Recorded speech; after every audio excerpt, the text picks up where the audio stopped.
오늘도 참여하신 분들 또 방송으로 그리고 앞으로 이 방송을 시청하게 되실 분들 모두에게 주의 은혜가 넘치시기를 간절히 축원합니다. 아브라함의 나이가 노년에 접어들었을 때 하나님께서 그 아브라함에게 약속을 하시죠. 그런데 그 약속은 이제 사실 늙을 대로 늙은 듯한 아브라함의 입장에서는 이거 참 현실적으로 이루어질 수가 있을까? 의구심이 날 수밖에 없는 겁니다. 아브라함의 후손이 하늘의 별처럼 많을 것이다. 이렇게 말씀하고 있기 때문입니다. 그때까지 아브라함은 어떤 소생도 없는데 어느 세월에 하늘의 별처럼 많아질까? 참 믿기 어려운 말씀이죠. 그러니까 즉시 아브라함이 제에게는 자식이 없사오니 참 충복된 엘리에셀 이 종을 통하여 그런 역사가 이루어지리이다. 이러니까 하나님께서 아니다. 네 몸으로 난 소생을 통해서 이 약속이 이루어지리라. 그러니까 또 금세 아브라함이 하나님께서 다시 한번 확신을 주니까 그것을 믿었다고 그랬잖아요. 그런데 그것을 믿었으면 끝까지 믿어야 되는데 우리가 아는 대로 중간에 하갈을 통해서 이제 이스마엘이라고 하는 아들을 낳게 됩니다. 몇 년이 지나도 이거 하나님께서 분명히 뭔가 역사를 일으키실 텐데 아직도 소생이 없으니 그럼 몸종 하갈을 통해서라도 낳으면 되나? 인간적인 생각을 좀 했던 것 같아요. 그리고 이스마엘을 얻어서 그러면 그렇지 이제 이스마엘이 75세에 얻었으니까 이스마엘을 통해서 그런 역사가 있는가 보다 하고 99세까지 그냥 가게 됐습니다.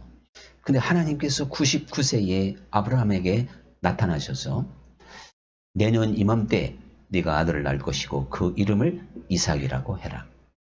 그리고 내가 그 이삭과 더불어 언약을 맺어서 네 씨가 하늘의 별처럼 많게 될 것이다.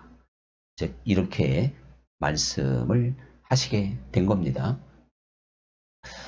그러니까 아브라함에게는 이 이삭과 그리고 이스마엘 두 명의 자기 소생, 자기 몸의 소생이 둘인데 하나님께서 네 몸을 통하여 난 자식이라고 했으면 두 명 다 해당 사항이 사실은 되는 거거든요. 그런데 이스마엘이 아니고 오직 이삭이라야만이 네 후손이다. 네 씨로 인정되는 것이다. 그와 더불어 언약을 맺겠다. 이렇게 말씀을 하시게 됩니다. 이것은 요한복음에서 그 사실 이유가 정확하게 나옵니다. 우리가 하나님의 자녀가 되는 권세는 혈통으로 되는 거 아니고 육정으로 되는 거 아니고 사람의 뜻으로 되는 게 아니고 하나님으로 말미암는 것이다. 이렇게 말씀하고 있어요. 그러니까 아브라함의 입장에서 혈통으로나 육정으로나 사람의 뜻이라면 이스마엘도 해당이 되는 겁니다. 그런데 그것은 어디까지나 아브라함이라고 하는 육신을 통해서 난 자식인 건 맞죠. 아브라함의 혈통도 맞고 아브라함의 육을 따라간 것도 맞고 아브라함의 생각 판단에 의해서 낳은 자식이 맞습니다. 그런데 하나님의 자녀의 길은 그게 아니고 즉 혈통이나 육정이나 사람의 생각이 아니고 오직 성령으로 말미암는 것이다. 하나님이 낳게 해야 된다는 것입니다. 이것을 가리켜서 우리는 믿음이라고 말할 수 있고 성령으로 거듭난 믿음 이제 이렇게 설명해 볼 수가 있죠. 그런데 이 아브라함의 이야기 지금 이삭을 낳고 이스마엘을 낳은 이 구약의 이 이야기가 말이죠. 사실 신약 성경에 이 로마서 이 갈라디아에서는 율법과 복음의 비밀이라고 사도 바울이 가르쳐주고 있는 거예요. 그러니까 이스마엘은 진짜 이삭, 진짜 참된 생명이 오기 전까지 잠시 나타났던 율법을 상징하는 거라는 겁니다.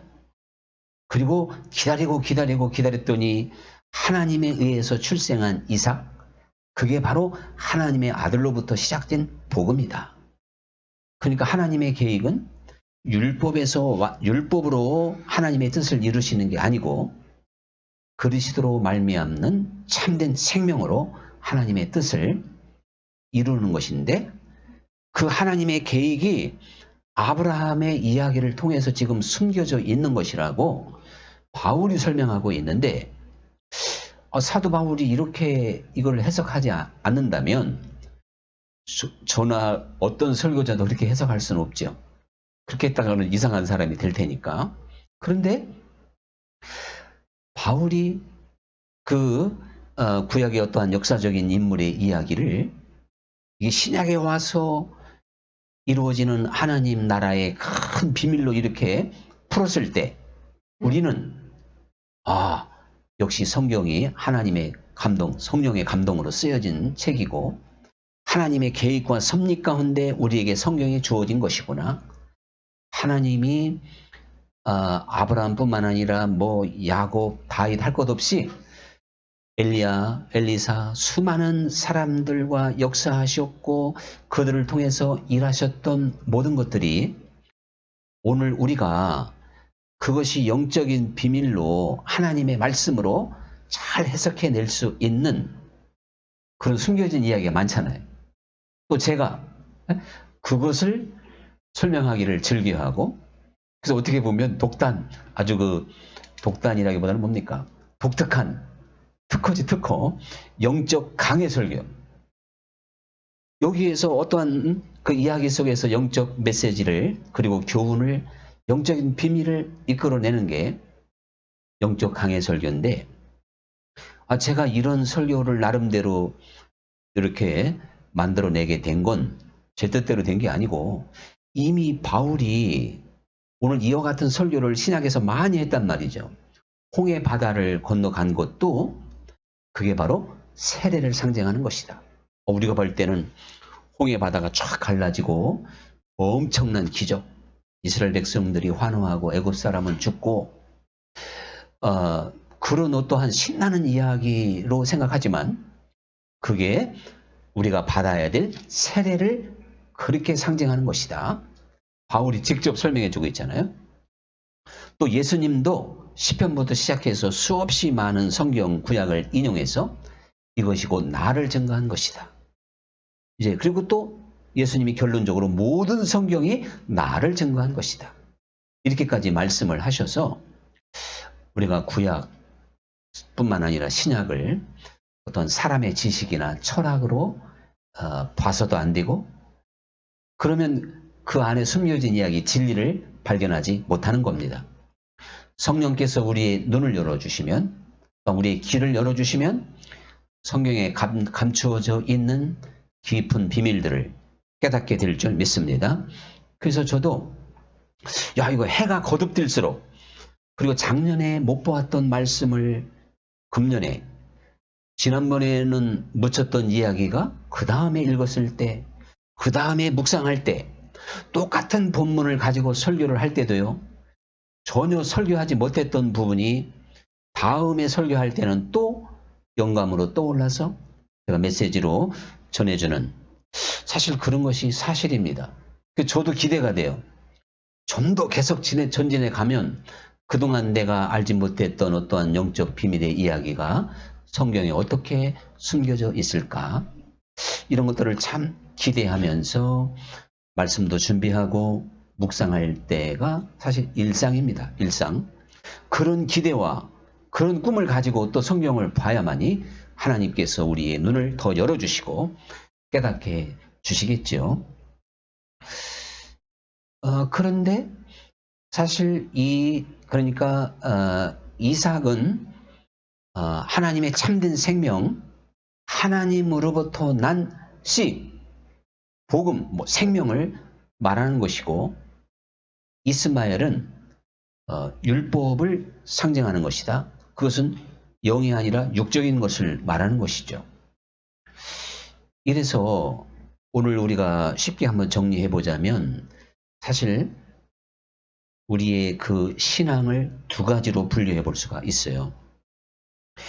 우리는 이삭과 같은 영적인 사람이 돼야 돼요. 하나님의 참된 생명을 가진 사람이 돼야 돼요. 그런데 우리 육신의 눈으로 보면 다 아브라함의 자손이에요. 이스마엘도 아브라함의 자손입니다. 근데 하나님의 약속 있는 자식이 아니란 말이에요. 오늘 다 우리가 그리스도인이라고 하는 이름을 다 붙여요. 교회 나오면. 그런데 이스마엘의 수준에 있는 사람이 있고 이삭의 생명을 가진 사람이 있다는 걸 우리는 알아야 됩니다. 그래서 일단 큰 틀에서 말하면 이삭과 같은 존재는 물과 성령으로 거듭난 사람이잖아요. 거듭나지 아니하면 하나님 나라를 볼 수도 없다 그러니까요. 그런데 우리가 거듭났는지 안 났는지 사람의 눈으로 분별하기는 어렵습니다. 근데 이 이스마엘은 분명히 거듭나지 못한 사람이고 육의 사람이죠. 그런데 이 이스마엘도 사실은 12아들이나 두령급, 아주 그 한 지파라고 할 수 있는 야곱처럼 성경에는 두령이라고 그랬는데 12두령을 이루어 큰 나라를 이루게 할 것이다. 이렇게 말씀을 하고 있어서 사실은요, 이 이스마엘의 길을 걷는다 하더라도 사람의 생각으로는 분별이 안 됩니다. 그런데 항상 결정적인 데서 무엇이든지 드러난다 그랬잖아요. 그리고 물과 사람은 겪어보면 안다는 것처럼 신앙의 많은 풍파와 고난과 신앙의 길 속에서 사실은 드러나게끔 되어져 있습니다.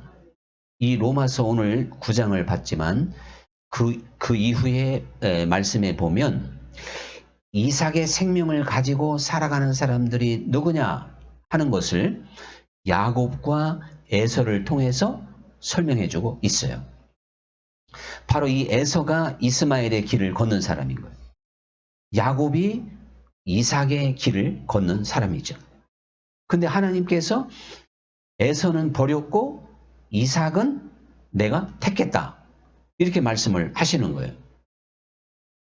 그러면 하나님이 단지 누구를 택하고 누구를 버렸기 때문에 어떤 결과가 나타난다기보다는 우리가 알 수 없는 어떠한 그것은 하나님의 세계지만 분명히 이삭의 생명을 가지고 살아가는 사람들은 믿음을 지키는 사람들이고 다시 말하면 좀 좁은 길을 가는 사람들이고 질 가운데 있는 건 사실이죠. 우리가 이 야곱과 에서를 한번 비교해 본다 하더라도 굉장한 차이가 있습니다. 이 에서는 사실 하나님 나라에서 항상 겉도는 사람이었어요. 관심이 별로 없어요. 물론 겉으로 볼 때는 호탕하고 힘도 있고 에서가 더 남자죠. 더 훌륭해 보입니다. 육신으로 보면. 이 세상에서도 마찬가지예요. 다는 아니지만요. 육의 사람, 세상 사람이 우리 믿음의 사람들보다 더 잘 나가는 경우가 많아요. 그건 역사가 그래요. 우리 믿는 사람들이 공무원이 됐던 군인이 됐던 정치인이 됐던 성공하기 쉬운 게 아닌 거예요. 정말 믿음의 길을 똑바로 걸어서 우리가 대통령 될 수 있을까? 대통령은 모르겠어요. 하나님이 드러내면 이제 될 수도 있는 거지만 어떠한 승진하고 경쟁에서 이기고 특히 사업가로서 돈을 벌고 이거요. 제가 지금까지 수없이 많이 들은 이야기가 법대로 하고 원칙대로 하면 사업 성공 못한다. 그런 얘기를 많이 들었어요. 그리고 어떠한 이 조직사회에서 술하지 않으면 술이나 이렇게 선물 같은 거 하지 않으면 선물이야 해도 좋지만 뇌물이라고 할 수 있겠죠. 참 승진하기도 어렵다. 이런 것이 현실 세계의 아픔이잖아요. 그러다 보니까 항상 사실 이 육의 사람이 더 강성하고 더 잘 될 그러한 일들이 많이 있는 겁니다. 이렇게 그러니까 에서가 표면적으로 보면 야곱보다 더 강대하다니까요. 재물도 많아요. 끝까지. 그리고 뭐 더 큰 민족을 이루었어요. 이러면 도대체 하나님의 약속은 뭐냐 그러면 하나님의 사람 야곱은 뭐냐? 여성적이고 뭐 그렇게 흠모할 만한 것도 없고 그런데 결정적으로 에서는 팥죽 한 그릇에도 하나님 나라를 팔아먹어버리잖아요. 그럼 이거 얼마나 이게 지금 무관심한 사람입니까? 그런데 야곱은 그 눈에 보이지 않는 장자권, 하나님의 나라, 그거를 진실로 침노했던 사람이었어요. 추구하고 침노하고 거기에 아주 목숨을 걸었어요. 마음을 다하고 뜻을 다했어요. 만약에 자기 계획이 실패가 되면 저주를 받는 거예요. 또 에서에게 성공해도 맞아 죽을 수도 있는, 아니 장자권을 받아도 에서가 자기보다 힘이 월등한데 형을 속이고 장자권을 빼앗았으니 죽음이 보입니다. 근데 결국 가만히 보니까 죽어도 좋다 하고 결단을 내린 거예요. 내 한 목숨 바쳐도 나는 장자권, 영적으로만 하나님의 나라가 더 귀하다. 사실 이 순교의 정신으로 그 어머니 리브가의 제안을 받아들이게 된 겁니다. 에서와 같은 자세였으면 아이고 어머니 축복은 고사하고 저주받아요. 어떻게 내가 그럴 수 있어요? 육신적으로만 생각하고 그건 동조하지 않지요. 그런데 야곱은 역시 믿음의 사람이었기 때문에 어떤 영적인 것과 하나님 편에 자기 모든 생명을 바칠 수 있는, 큰 모험까지 할 수 있는 그런 사람이었던 게 확실합니다. 에서는 산과 들로 돌아다니면서 참 세월 좋게 살았지만요. 다 호인이지 호인. 근데 에서는요. 야곱은 사색가였어요. 명상, 묵상, 조용한 사람이었어요. 조용한 사람. 이렇게 하나님 나라를 깊이 생각하고 우리 히브리서에 있는 말씀처럼 믿음의 주요 온전케 하신 그리스도를 깊이 생각하라 그랬잖아요. 깊이. 우리가 정말 신앙생활을 해도 그리스도께 초점을 맞추어서 이렇게 기도하고 묵상하고 그리스도를 깊이 또한 생각하는, 사색하는 그러한 믿음의 길을 놓치지 말아야 될 줄 믿습니다. 예수님께 대해서 에서처럼 무관심하고 덜렁덜렁거리고, 제가 예수님 생각은 마음을 다하고 뜻을 다하고 목숨을 다하라 그랬는데 잘 하지도 않고 세상에 온통 관심 산과 들로만 마음을 빼앗긴다면 어떻게 영적인 사람이 되겠습니까? 어떻게 천국을 침노하는 사람이라고 말할 수가 있겠습니까? 자, 이렇듯이요. 이삭은 분명히 오늘 이 로마서에서 갈라디아에서 또한 가르쳐 주기를 자유하는 여자의 소생이라는 거예요. 자유하는. 사실 이삭과 이스마엘은요, 똑같은 아브라함의 자식이지만 그 부모를 대하는 자세, 마음이 같을 수가 있을까요? 우리나라로 말하면 서자잖아요. 서자의 서러움이 있잖아요. 그리고 양자라 하더라도 친자와 비교할 바가 못 돼요. 아무리 가까워질려 하더라도 한계가 있어요. 그런데 친자는 이거 마음이 같은 마음인 거예요. 통하는 거예요. 그래서 예수님이 내가 너희를 종이라 하지 아니하고 이제 친구라 하리라. 여러분, 이삭의 그 반열은요, 하나님과 내가 양자가 아닌 거예요.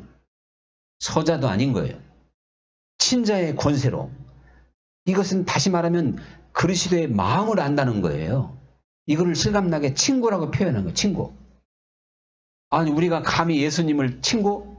뭐 그런 어떠한 세상적인 친구의 개념이 아니라 긴밀성, 친밀성, 교제, 한마음, 너희 안에 이 마음을 품으라.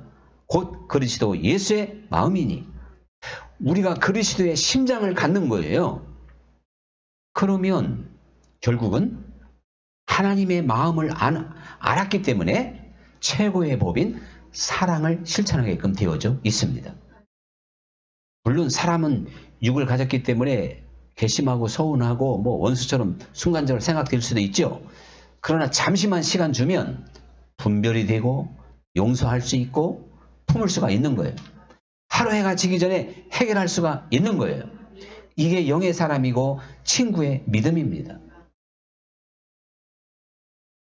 그러니까 우리가 하나님의 아비의 마음, 하나님의 마음을 갖는 게 자유자예요.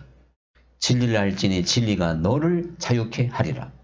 이삭은 자유하는 여인의 소생입니다.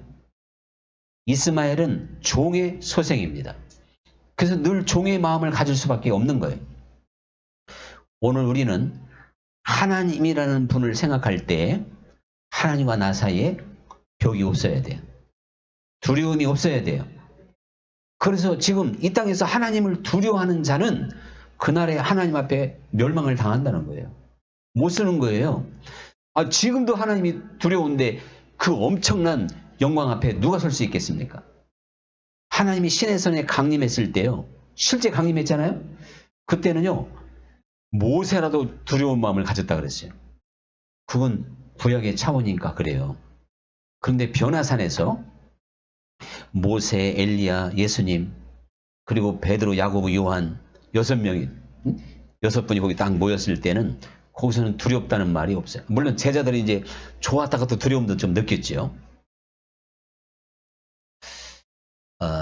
이 자유하는 여인의 소생, 자식, 그게 바로 이삭이다 이겁니다.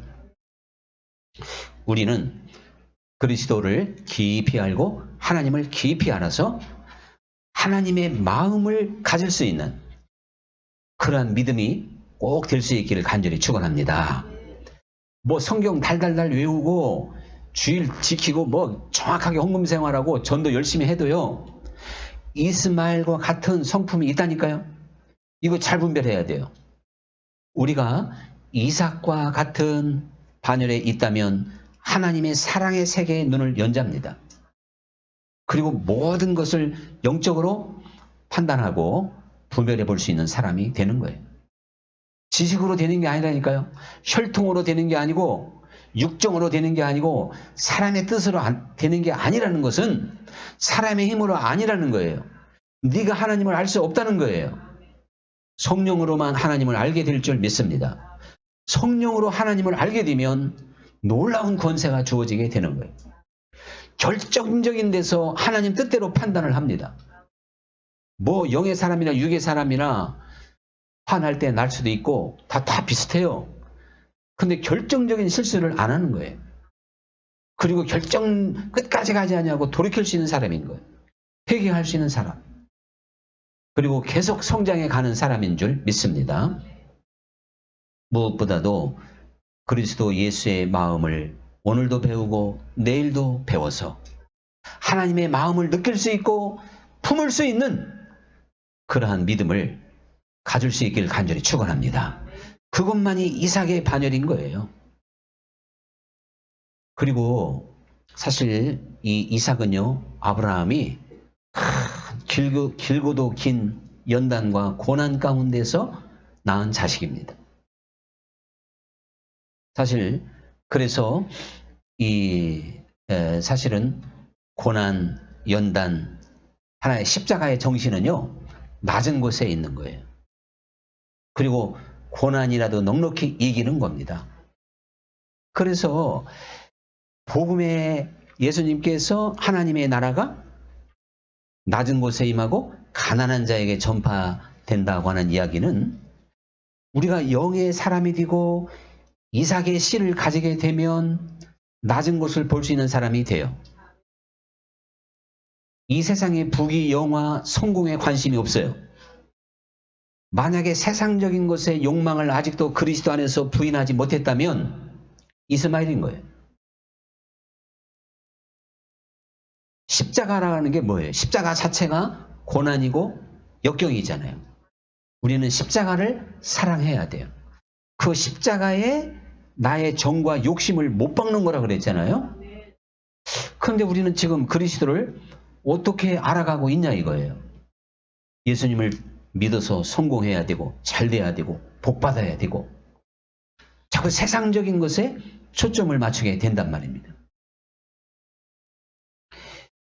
예수님께서 이제 마지막 최후의 심판의 장면을 양과 염소의 비유를 통해서 들려주시면서 오른편에 있는 사람들에게 이렇게 말씀하셨잖아요. 너희들은 내가 나그네 되었을 때, 병들었을 때, 감옥에 갇혔을 때, 아팠을 때, 목마를 때 내게 먹을 것을 줬다. 이렇게 말씀하고 있어요. 또 반대편은 그 반대입니다. 이게 바로 무엇이냐면 하나님의 나라와 우리의 관심이 어디에 있어야 되는지를 거기서 보여주고 있는 겁니다. 우리가 이삭의 반열에서 이 세상을 살면 항상 가난한 자에게 마음이 있을 겁니다. 고난받는 자에게 마음을 주게 될 겁니다. 잘 나가는 사람 부러울 거 하나도 없어요. 오히려 위험하다고 볼 수가 있는 거예요. 하나님의 나라는 철저하게 낮은 곳에 있어요. 그래서 고난이라도 기꺼이 감당할 수 있고 사랑할 수가 있어야 돼요. 세상 모든 것을 사실 분토와 같이 여길 수 있는 능력인 거예요. 이게 무슨 미사여구가 아니라니까요. 하나님 나라에 눈을 열고 귀를 열었는데 어떻게 세상의 것이 대단해 보이겠습니까? 바울과 같은 고백을 하게 될 줄 믿습니다. 그래서 지금 내 믿음이요. 예수님께서 양과 염소의 비유를 통해서 들려주었던 그 작은 자들, 그 고난받는 그러한 이들에게 마음을 줄 수 없다면 나는 진리 가운데 어두운 자예요. 이스마엘과 같은 길을 걷고 있다는 걸 알아야 됩니다. 이스마엘은 하루하루가 참 화려하잖아요. 사냥하고 죽이고 별미를 즐기고 이러한 즐거움에 빠졌던 사람이 이스마엘이었어요. 우리는 세상 것으로 내 인생을 풍성하게나 행복하게 하려고 하지 말고 보아와 같은 그리스도로 정말 행복해질 수 있는 우리 모두가 될 수 있기를 간절히 축원합니다. 그래서 슈바이처 박사가에게 이제 노벨 평화상을 받으러 오라 이러니까요. 그 평화상을 받는 자리가 얼마나 화려하겠어요. 얼마나 축제고 모든 사람에게 존경과 박수를 받는 자리겠어요. 그런데 내가 거기 가서 그 받을 시간이 어디 있느냐. 그리고 그 아프리카 정말 불모지에서 그 외딴 곳에서 사람들을 치료하고 돌보는 일이 그것을 행복으로 여기게 된 것입니다. 나의 행복이 어디에 있습니까? 낮은 곳에 마음을 둘 수 있고 낮아진 자들을 보듬어주고 그들을 위로해주고 그들에게 힘이 되는 것이 기쁨이 되고 보람이 돼야 될 줄 믿습니다. 이건 세상에 주는 기쁨이 아니잖아요. 실제로 제가 이렇게 힘주어 설교하는 건 말만이 아니고 제 삶을 한번 다 낱낱이 벗겨본다 하더라도 과연 제가 이만큼 한 수준에서도 가난한 자, 작은 자, 한많은 자를 위하여 힘이 되기를 노력했다고 하는 걸 거짓없이 말씀드릴 수 있을 것 같아요. 제가 제 말로 하기가 참 부끄럽게 짝이 없지만서도.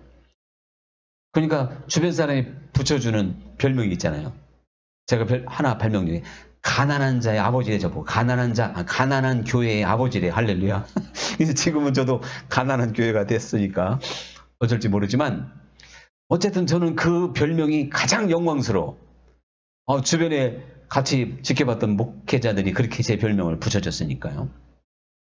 여러분 이렇게 정말 그 이삭은 이스마엘보다 화려하지 않습니다. 힘이 있어 보이지 않습니다. 그러나 거기에 낮은 곳에 생명이 있습니다.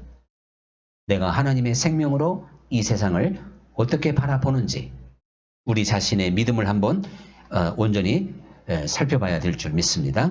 이제 오늘의 찬양 드리겠습니다.